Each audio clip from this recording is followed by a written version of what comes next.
எல்லாருக்குமே நன்றி. நானும் வந்து இந்த மாதிரி உங்கள் இடத்துல உட்காந்துருந்த ஒருத்தவன் தான். ஸோ எழுத்து சினிமா அப்படிங்கிறதெல்லாம் எனக்கு ஒன்றும், எழுத்து சினிமா எல்லாமே என்னை பொறுத்த வரைக்கும் ஒன்று தான். கிரியேஷன் அப்படிங்கிறது தான், கிரியேஷனுடைய அடுத்தடுத்த கட்டத்தை பண்ணிகிட்டே போகணும் அப்படிங்கிறது தான். அந்த மாதிரி தான் ரொம்ப முக்கியமான ஒரு டைமில் லைஃப்பில் வந்து இந்த குக்கு படத்தை எடுக்கணும் அப்படின்னு சொல்லிட்டு அதை எடுக்கணுங்கிற ஒரு தாட் வந்தப்பவே என்னை சுற்றி இருந்தவங்க எல்லா இடத்துலேருந்தே வந்த ஒரு விஷயம் வந்து, ஏன் இந்த படத்தை ஃபஸ்ட்டு படமாக எடுக்கணும், அது ஒரு பெரிய லாங் ப்ராசஸ் ஆகும், ஒரு பெரிய பிரச்சனையாகும், நமக்கு நிறைய கமிட்மெண்ட்ஸ் இருக்கும் உங்களுக்கே தெரியும். ஸோ அதெல்லாம் தாண்டி ஒய் நாட் ஏன் இதை போய் எடுத்துகிட்டு சுற்றணும், சிம்பிளாக ஏதாவது ஒரு படம் எடுத்துகிட்டு அதுக்கப்புறமா இதை எடுக்கலாமே அப்படின்னு. பட் ஆனால் இதை தான் எடுக்கணும் அப்படின்னு ரொம்ப, ஏன்னா எப்போவுமே நான் வந்து பர்சனலாக என்னுடைய க்ரியேஷன் லெவலை வந்து மெட்டீரியலிஸ்டிக்காக எப்போவுமே யோசிக்கிறது கிடையாது. இன்றைக்கி இந்த கார் வாங்கி தருவாங்கன்னு நான் என்ன எக்ஸ்பெக்ட் பண்ணவே இல்லை. அது வந்து திடீர்னு வந்த விஷயந்தான். ஸோ என்ன சொல்லலாம்னா, நான் எதையுமே எக்ஸ்பெக்ட் பண்ணி பண்ணுறதில்ல. எனக்கு வந்து க்ரியேஷன் மட்டும்தான் முக்கியம். அதன் மூலமாக ஏதோ ஒரு சந்தோஷத்தை, ஒரு பெயினாக கொடுத்துட்டா போதும் அப்படிங்கிறது தான். ஸோ அதனால தான் இந்த படத்தை ஃபஸ்ட்டு படமாக பண்ணணும் அப்படின்னு சொல்லிட்டு எழுதிருந்தேன். இந்த படம் உருவாகிறதுக்கு முதல் காரணமாக இருந்தது சங்கர் சார். அவர் தான் வந்து, நான் வேற ஒரு கதை சொன்னப்போ, இல்லை இந்த படம் தான் உங்கள் ஃபஸ்ட்டு படமாக இருக்கணும், இந்த மாதிரியான ஒரு அழுத்தமான விஷயந்தான் வரணும் உங்கள்கிட்டேருந்து அப்படின்னு சொல்லி இதுக்கான ஃபஸ்ட்டு இதை பண்ணது அவர் தான். அதுக்கப்புறம் இந்த படம் வந்து இன்னைக்கு இப்படியான ஒரு வெற்றி அடைஞ்சிருக்கிறதும் இது இன்னைக்கு நிகழ்ந்திருக்கிறதும் மிக முக்கியமான காரணம் வந்து மகேந்திர சாரும் சண்முகம் சாரும். இதை வந்து ரொம்ப ஃபார்மாலிட்டியாக ஒரு தேங்க் பண்ணுறதுக்காக சொல்லலை. ஏன் இதை சொல்கிறேன்னா, உங்களுக்கே தெரியும், இந்த மாதிரியான விஷயத்துக்கு நம்ம வந்து பணம் தான் பேஸ். நம்ம வணிக ரீதியான ஒரு வெற்றியும் அதுவும் தான் இந்த மாதிரியான படைப்புகளுக்கு அடுத்தடுத்து வர்றதுக்கான உற்சாகத்தை கொடுக்கும். வெறுமனே ராஜமுருகன் அப்படிங்கிற ஒரு ரைட்டரை மட்டுமே நம்பி எடுக்கப்பட்ட படம் தான் குக்கு. அதுதான் நான் ரொம்ப முக்கியமாக சொல்ல விரும்புகிறேன். அதுக்கு வந்து மகேந்திர சாரும் சண்முகம் சாரும் தான் மிக முக்கியமான காரணம். அவங்க என் மேலே வச்சிருந்த நம்பிக்கை, எந்த விதமான தலையீடும் எந்த விதமான குறுக்கீடும் கிடையாது. கேட்ட விஷயத்தெல்லாம் கொடுத்தாங்க. இன்னைக்கு வரைக்குமே நான் என்ன சொல்கிறேனோ அதுதான். அதில் எந்த தலையீடுமே இல்லாமல் இந்த படைப்பை வந்து எடுத்துகிட்டு வந்து இவ்வளோ பெருசாக சேர்த்ததுக்கு வந்து அவங்களுக்கு நான் அவங்க முன்னாடி தேங்க் பண்ணிக்கிறேன். அது எங்களுக்குள்ள சம்பிரதாயமாக தான் இருக்கும். பட் வந்து நான் உங்களுக்கு சொல்லணும் இதை. அப்புறம் இந்த படம் வந்து இன்னைக்கு ஒரு உணர்வுபூர்வமான ஒரு மிகப்பெரிய வெற்றி அடைஞ்சிருக்கு. வணிக ரீதியாகவும் மிகப்பெரிய வெற்றி அடைஞ்சிருக்கு. இது நான் எந்த விதத்தில் இதை நான் எல்லாருக்கும் தேங்க் பண்ண விரும்புகிறேன்னா, இது வந்து என் தலைமுறையின் மனித மதிப்பீடுகளுக்கும் மனித உணர்வுகளுக்கும் கிடைச்ச ஒரு வெற்றியாக நான் நினைக்கிறேன். அது நடக்காமல் போயிருந்தா நான் ரொம்ப ஏதோ ஒரு விதத்தில் சுரந்திருக்கிறதுக்கான வாய்ப்புகள் இருக்குது. அடுத்த படம் பற்றி வேறு விதமாக யோசிக்கிறதுக்கான வாய்ப்புகள் இருந்திருக்கு. அது எதுவும் இல்லாமல் இந்த மாதிரியான படைப்பு, இந்த மாதிரியான நல்ல படங்களுக்கான வெற்றி இன்னும் நிறைய முயற்சிகளுக்கான வாசலை திறந்து வைக்கும். அது இன்னைக்கு நடந்திருக்கு. அதுக்காக நான் உங்களுக்கும் உலக தமிழர்கள் எல்லாருக்குமே நான் தேங்க் பண்ணிக்கிறேன். அப்புறம் வந்து இந்த படம் ஒரு பார்வையில்லாத மாற்றுத்திறனாளிகளின் உலகத்தை, அவங்களுடைய சந்தோஷத்தை ரொம்ப பாசிட்டிவாக சொல்லணும் அப்படின்னு நான் நினச்சேன்.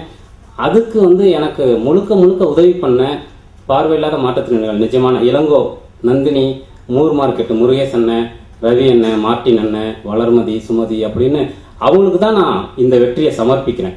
ஏன்னா அவங்களால மட்டுமே இது சாத்தியமானுச்சு. அவங்க தான் இதை நிகழ்த்தி காட்டினது.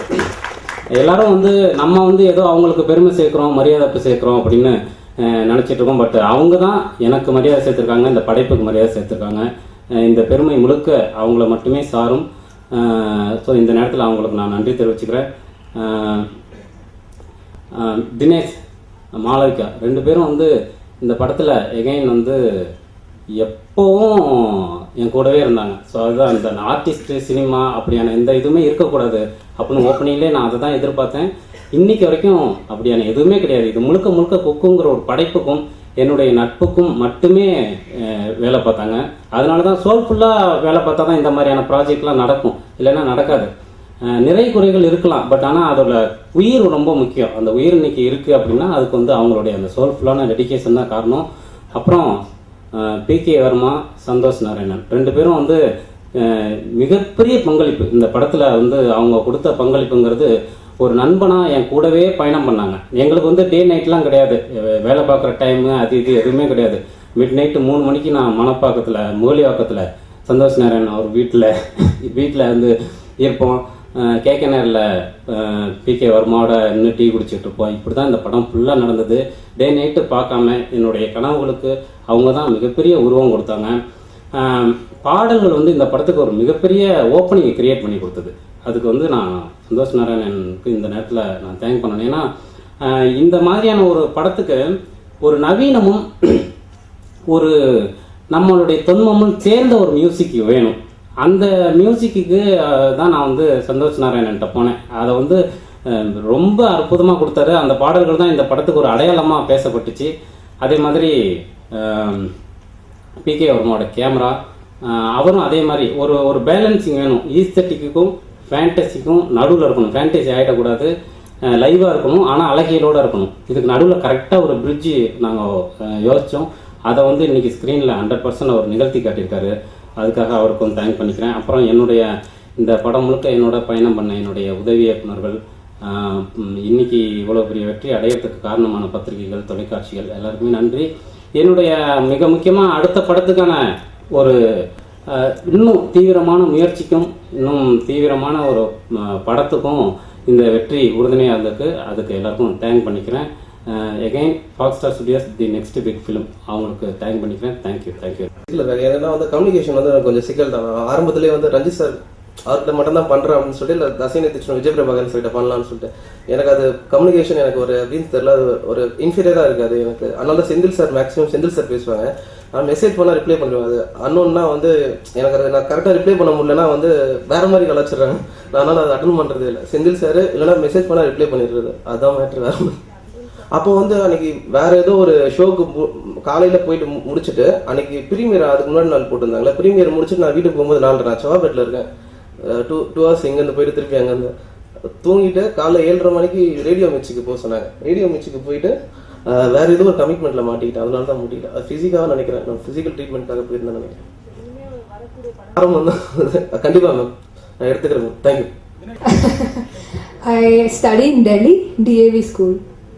இருக்கு சார். பாண்டியராஜ் சார் ஒன்று சொல்லியிருக்கு. பாண்டியராஜ் சார்னா டைரக்ட் பண்ணவர் இல்லை, இன்னொருத்தர் புது ஒருத்தர், அவர் ஒன்று சொல்லியிருக்காரு, சேட்டலைட்டை பற்றி சொல்லியிருக்காரு. சீரியஸா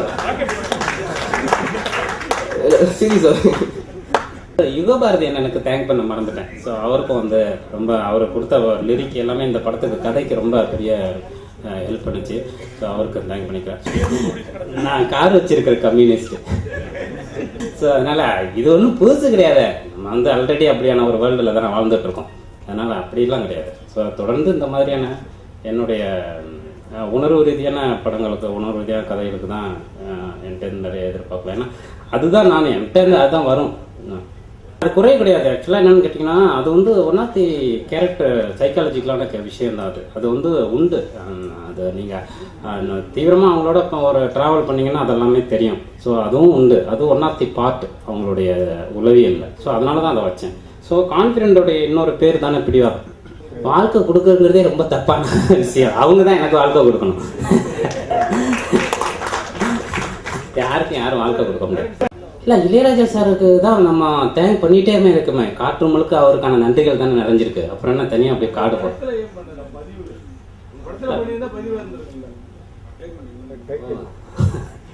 இல்லை என்னன்னா, சில நேரங்களில் நம்ம வீட்டில் ஏதோ கல்யாணம்னு வச்சுங்களேன், எல்லாரையும் இது பண்ணுவோம் அது பண்ணுவோம், அப்பாவை பற்றி எதுவுமே சொல்ல மாட்டோம். அது நமக்கு கான்சியஸாக இருக்காது. அப்படிதான் நிறைய பேர் பாராட்டாங்க. பாலா சாரு, லிங்குசாமி சாரு, வேற ஆர்டிஸ்ட் கார்த்தி சாரு, ஆர்யா, அப்புறம் நியூ வெஞ்சர் டைரக்டர்ஸ் எல்லாருமே ஃபோன் பண்ணாங்க. ஆல்மோஸ்ட் எல்லாருமே ஃபோன் பண்ணாங்க. நலன் குமாரசாமி, நவீன், அறிவுலகன், ரஞ்சித், எல்லாருமே ஆல்மோஸ்ட் ஃபோன் பண்ணாங்க. நிறைய பேர் ஃபோன் பண்ணாங்க. இல்லை அதான் சொல்கிறேன், அப்படி நான் பண்ணியிருக்கணும்னா அப்போவே பண்ணியிருக்கலாம்ல. அதனால் எப்போவுமே இந்த மாதிரியான தரமான படைப்புகள் மட்டுமே தான் பண்ணணும்னு நினைக்கிறேன். ஆல்மோஸ்ட் ரெடி பண்ணிட்டேன். பட் இமீடியட்டாக ஆரம்பிக்கிறேன். இன்னும் ஒரு இந்த விஷயங்கள்லாம் முடிஞ்ச பிறகு உட்காந்து யோசிச்சுட்டு கரெக்டாக அதை ஃபிக்ஸ் பண்ணிட்டேன்னா, ஆல்மோஸ்ட் ரெடி பண்ணிட்டேன், ஃபிக்ஸ் பண்ணிட்டேன்னா உடனே போயிடும். இந்த வேலையெல்லாம் ஆரம்பிச்சிட்டேன். ஏன்னா நான் வந்து நிறையா லைஃப்பில் கொஞ்சம் ட்ராவல் பண்ணிகிட்டே இருந்ததுனால கதைகளாக நிறையா சேர்த்து வச்சுருக்கேன். ஸோ அது எது கரெக்டாக இப்போ குக்குக்கு அப்புறம் ஒன்று கொடுக்கணும். ஏன்னா குக்குக்கு வந்து நான் ரொம்ப முக்கியமாக யோசிச்சது வந்து வணிக ரீதியான ஒரு வெற்றி இதுக்கு கிடைக்கணும். அப்போ தான் இந்த மாதிரியான அடுத்தடுத்த முயற்சிகள் அது இன்னைக்கு கிடைச்சிருக்குங்கிறது ஒரு பெரிய சந்தோஷம். அந்த உற்சாகத்தோட உட்காந்து யோசிக்கும் போது கரெக்டாக இன்னும் அடுத்த ஸ்டெப்பு ஒன்று பண்ணணும் இல்லையா. ஸோ அதுக்காக ஒரு யோசனைகள் இருக்குது பண்ணணும். ஆனால் உடனே ஆரம்பிக்கிறோம். பட் விருதுகளுக்காகலாம் படம் எடுக்கல, அது நோக்கமும் இல்லை. அனுப்புவோம். ஓகே அது இல்லை இல்லை, பெண்களுக்குள்ள போட்டி உருவாக்கிட்டே இருந்தால் தான் நம்ம வாழ முடியும் அப்படின்னு சொல்லுவார் அவர். ஆமாம் அது அந்த கேரக்டருக்கான சைக்காலஜி அது. அவர் ஒரு 3 பொண்டாட்டிக்காரரு, அவர் இத்தனை வருஷமா ரன் பண்ணிட்டு இருக்காருன்னா அவருக்கு ஒரு கம்பெனி சீக்ரெட் வேணும்ல. ஸோ அதனால தான் ஃபுல்லாக வந்து ஒரு 205 தியேட்டர்ஸ் ரிலீஸ் பண்ணியிருக்கோம். ஸோ அது வந்து தேவையில்லாத ஒரு விஷயம் நினைக்கிறேன். ட்ரேட் சீக்ரெட்னு கிடையாது, நான் சொல்லுவேன். ஏன்னா இது கார்பரேட்டு, எல்லா தயாரிப்பாளர்களும் சொல்லுவாங்களான்றது நீங்கள் கேட்கணும். எனக்கு ஒன்றும் ப்ராப்ளம் கிடையாது.